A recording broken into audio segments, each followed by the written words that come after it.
Something absolutely incredible happened at Volkswagen.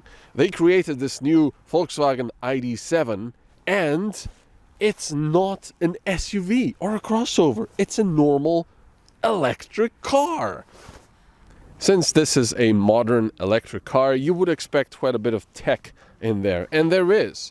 For example, over here, you've got a head-up display, which is pretty big and in color. It's very nice with all the information you need. You've got plenty of cameras and assist systems, so you don't crash into things, or maybe you do, I don't know. You've got cameras here, you've got cameras there, cameras at the front for your 360 view. You've got matrix LED lights, so you can see better. You've got a radar cruise control. You've got heated seats. You've got a heated steering wheel. You've got even automatically moving vents, which is kind of weird. And some of the cars have the option of having the sunroof, which is electric. But I don't mean electrically openable. It doesn't open, but you can press a button and it will electrically charge it and make it non-transparent, which is kind of cool.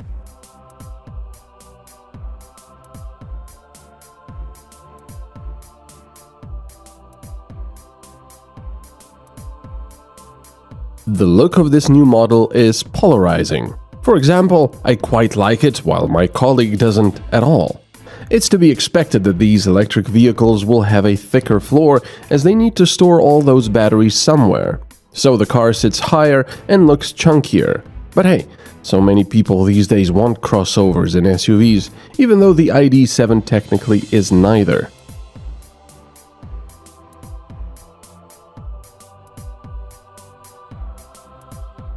The rear is quite interesting, but both me and my colleague agree we don't like the white background of the lights.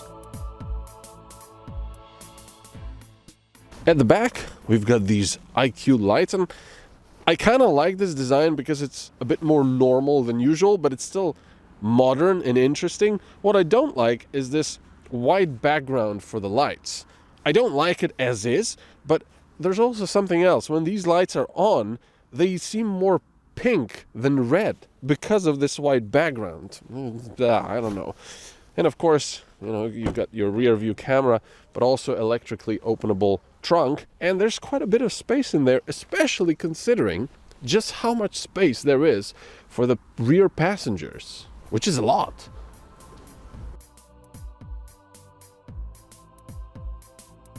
The interior reminds me of a Tesla, with its big central infotainment screen. They did take the tiny instrument screens from the other IDs and very nicely integrated them into the dashboard.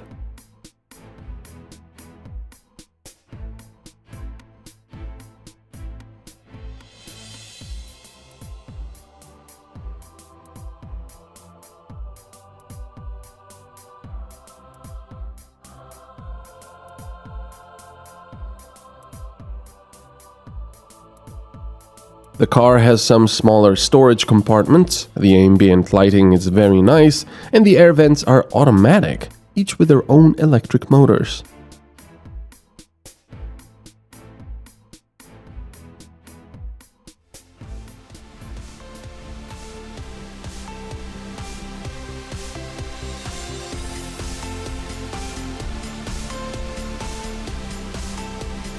The ID.7 has a 210 kilowatt motor, batteries with 77 or 86 kilowatt hours, as well as 700 kilometers range according to WLTP.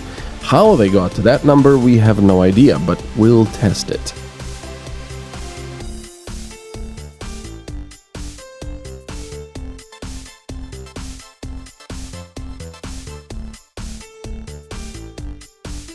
One more thing I'd like to mention, and that's the massaged seats. Every car that's had them so far seemed like a boring waste to me, but in this one, the massage function is truly amazing and I would love to have it. The ID.7 starts at just over 54,000 euros. For a fully loaded model with extras, you'll be paying just over 63,000 euros.